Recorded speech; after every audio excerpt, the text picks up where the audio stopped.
नमस्कार दोस्तों, हमारे चैनल में आपका बहुत बहुत स्वागत है।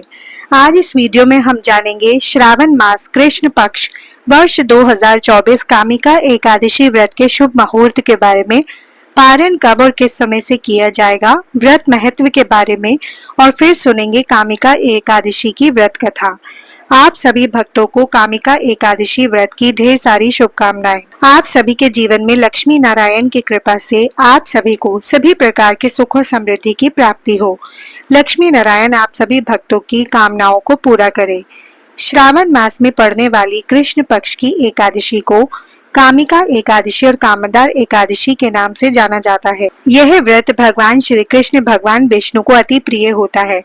जो भी भक्त सच्ची श्रद्धा के साथ नियम और निष्ठा के साथ कामिका एकादशी का व्रत धारण करते हैं, इस दिन भगवान विष्णु माता लक्ष्मी का पूजन करते हैं, भगवान श्री हरि का पूजन करते हैं, भगवान शालिग्राम का पूजन करते हैं, व्रत में नियमों का पालन करते हैं तथा कथा श्रवण करते हैं, तो इस व्रत के प्रभाव से वाजपेयी यज्ञ के समान पुण्य फलों की प्राप्ति होती है तथा ब्रह्म हत्या आदि पापों से मुक्ति दिलाता है। इस व्रत को करने वाला धन पुत्र पौत्र आदि सुख भोगता है तथा अंत समय में भगवान विष्णु की कृपा से वैकुंठ धाम की प्राप्ति होती है। एकादशी का व्रत, जो कि प्रत्येक माह के कृष्ण पक्ष और शुक्ल पक्ष की एकादशी तिथि के दिन धारण किया जाता है, इस एकादशी और 11 व्रत के नाम से जाना जाता है। श्रावण मास कृष्ण पक्ष की एकादशी तिथि प्रारंभ समय, जो कि 30 जुलाई 2024 के दिन मंगलवार शाम 4:44 और एकादशी तिथि की जो समाप्ति है वह 31 जुलाई 2024 दिन बुधवार दोपहर 3:57 पर एकादशी तिथि की समाप्ति है। तो शुद्ध रूप से एकादशी का व्रत, जो कि 31 जुलाई 2024 दिन बुधवार को धारण किया जा रहा है। कामिका एकादशी व्रत का पारण 1 अगस्त 2024 को किया जाएगा। इस दिन व्रत पारण का शुभ मुहूर्त 5:42 से सुबह 8:24 तक रहेगा। 31 जुलाई को ब्रह्म मुहूर्त का समय सुबह 4:17 से सुबह 4:59 तक रहेगा। इस बार एकादशी तिथि पर स्वार्थ सिद्धि योग भी बन रहा है, जो कि दिन भर रहेगा। तो चलिए अब सुनते हैं कामिका एकादशी व्रत की कथा। बहुत समय पहले की बात है। एक बार युधिष्ठिर ने भगवान श्री कृष्ण से कहा कि हे भगवान, श्रावण मास के कृष्ण पक्ष की एकादशी का क्या नाम है और इसका क्या महत्व है, सो उसे आप सुनाने की कृपा करें। भगवान श्री कृष्ण जी से कहा कि हे युधिष्ठिर, मैं सभी पापों से मुक्त होने वाले व्रत की कथा का वर्णन करता हूँ, जिसे पहले ब्रह्मा जी ने अपने पुत्र नारद जी से कहा था, वही मैं तुमसे कहता हूँ। नारद जी ने ब्रह्मा जी से पूछा कि हे पितामह, श्रावण मास के कृष्ण पक्ष की एकादशी की कथा सुनने की मेरी इच्छा है। उसका क्या नाम है, क्या विधि है और उसका महामत्य क्या है, सो कृपा करके कहिए। नारद जी के ये वचन सुनकर ब्रह्मा जी ने कहा, हे नारद, लोगों के हित के लिए तुमने बहुत सुंदर प्रश्न किया है। श्रावण मास की कृष्ण पक्ष की एकादशी का नाम कामिका है, जिसके सुनने मात्र से वाजपेयी यज्ञ का फल प्राप्त होता है। इस दिन शंख चक्र गदाधारी विष्णु भगवान का पूजन होता है, जिनके नाम श्रीधर, हरि, विष्णु, माधव, मधुसूदन है। उनकी पूजा करने से जो फल मिलता है सो सुनो। जो फल गंगा, काशी, नैमिषारण्य और पुष्कर स्नान से मिलता है, वह विष्णु भगवान के पूजन से मिलता है। जो फल सूर्य व चंद्र ग्रहण पर कुरुक्षेत्र और काशी में स्नान करने से, समुद्र वन सहित पृथ्वी दान करने से, सिंह राशि के बृहस्पति में, गोदावरी और गंडकी की नदी में भी स्नान करने से प्राप्त नहीं होता, वह भगवान विष्णु के पूजन से मिलता है। जो मनुष्य श्रावण मास में भगवान का पूजन करते हैं, उनसे देवता, गंधर्व और सूर्य आदि सभी पूजित हो जाते हैं। अतः पापों से डरने वाले मनुष्य को कामिका एकादशी का व्रत और विष्णु भगवान का पूजन अवश्यमेव करना चाहिए।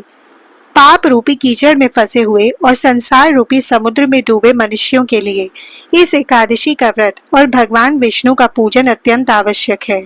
इससे बढ़कर पाप के नाशों का कोई उपाय नहीं है। हे नारद, स्वयं भगवान ने यही कहा है कि कामिका व्रत से जीव को योनि को प्राप्त नहीं होता। जो मनुष्य इस एकादशी के दिन भक्ति पूर्वक तुलसी दल भगवान विष्णु को अर्पण करते हैं, वे इस संसार के समस्त पापों से दूर रहते हैं। भगवान विष्णु रत्न मोती मणि तथा आभूषण आदि से इतने प्रसन्न नहीं होते जितने तुलसी दल से। तुलसी दल पूजन का फल 4 भार चांदी और 1 भार स्वर्ण दान के बराबर होता है। हे नारद, मैं स्वयं भगवान की अति प्रिय तुलसी को सदैव नमस्कार करता हूँ। तुलसी के पौधे को सींचने से मनुष्य की सब यातनाएं नष्ट हो जाती हैं। दर्शन मात्र से सब पाप नष्ट हो जाते हैं और स्पर्श से मनुष्य पवित्र हो जाता है। कामिका एकादशी की रात्रि को दीपदान तथा जागरण के फल का महामत्य चित्रगुप्त भी नहीं कह सकते। जो इस एकादशी की रात्रि को भगवान के मंदिर में दीपक जलाते हैं, उनके पितर स्वर्ग लोक में अमृत पान करते हैं, तथा जो घी या तेल का दीपक जलाते हैं, वे 100 करोड़ दीपकों से प्रकाशित होकर सूर्य लोक को जाते हैं। ब्रह्मा जी कहते हैं, हे नारद, ब्रह्म हत्या तथा भ्रूण हत्या आदि पापों को नष्ट करने वाली कामिका एकादशी का व्रत मनुष्य को यत्न के साथ करना चाहिए। कामिका एकादशी के व्रत का महामत्य श्रद्धा से सुनने और पढ़ने वाला मनुष्य सभी पापों से मुक्त होकर विष्णु लोक को जाता है।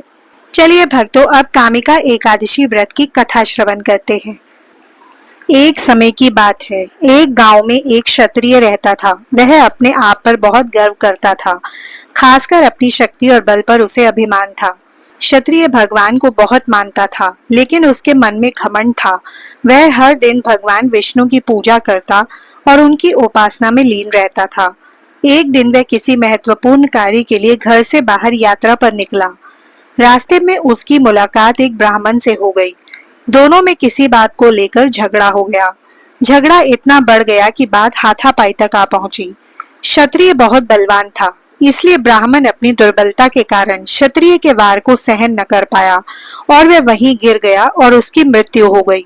ब्राह्मण की मृत्यु से क्षत्रिय हक्का बक्का रह गया। उसे अपनी गलती का एहसास हुआ और वह बहुत पछताया। ये पूरी बात गांव में आग की तरह फैल गई। क्षत्रिय युवक ने गांव वालों से क्षमा याचना की और ब्राह्मण का अंतिम संस्कार खुद करने का वचन दिया, लेकिन पंडितों ने अंतिम क्रिया में शामिल होने से इनकार कर दिया। तब उसने ज्ञानी पंडितों से अपने पाप को जानना चाहा, तो पंडितों ने उसे बताया कि उसे ब्रह्म हत्या दोष लग चुका है, इसलिए हम अंतिम क्रिया के ब्राह्मण भोज में आपके घर पर भोजन नहीं कर सकते हैं।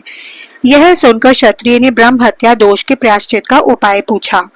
तब पंडितों ने कहा कि जब तक वह सावन मास के कृष्ण पक्ष की एकादशी तिथि को विधि पूर्वक भगवान विष्णु की पूजा नहीं करता और ब्राह्मणों को भोजन नहीं कराता और दान दक्षिणा नहीं देता, तब तक वह ब्रह्म हत्या दोष से मुक्त नहीं हो सकता है। क्षत्रिय ने ब्राह्मण के अंतिम संस्कार के बाद पंडितों की सलाह मानते हुए कामिका एकादशी के दिन पूरी श्रद्धा और विधि के अनुसार भगवान विष्णु की पूजा की। फिर उसने ब्राह्मणों को भोजन कराया और दान दक्षिणा भी दी। इस तरह भगवान विष्णु की कृपा से वह क्षत्रिय ब्रह्म हत्या दोष से मुक्त हुआ। तो प्रेम से बोलिए भगवान विष्णु की जय, माता लक्ष्मी की जय, एकादशी माता की जय, सर्व देवी देवता की जय।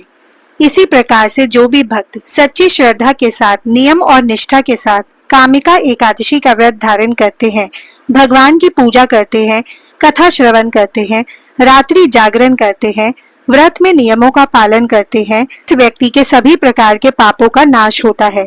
जब व्यक्ति के पापों का नाश होता है, तभी उसके पुण्य उदित हो पाते हैं।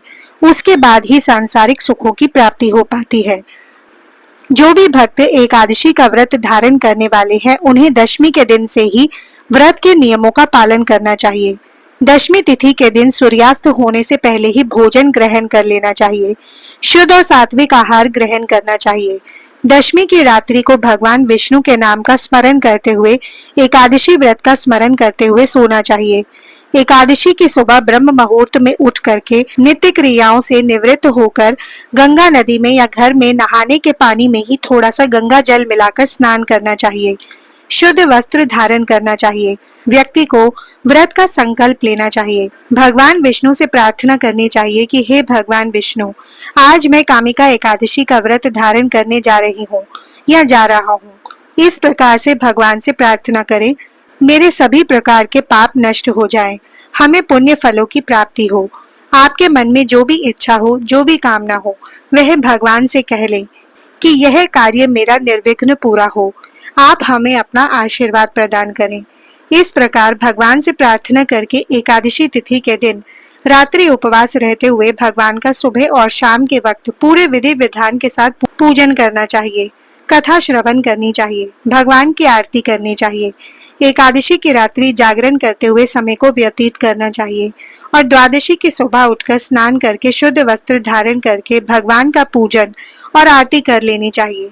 इसके बाद ब्राह्मणों को भोजन करवा, ब्राह्मणों को दान दक्षिणा दे और फिर समय के अनुसार इसका पालन करना चाहिए। जो भक्तजन उपवास नहीं रह पाते हैं, जिनका स्वास्थ्य सही ना हो, तो आप एक समय फलाहार ग्रहण करके व्रत को धारण करें।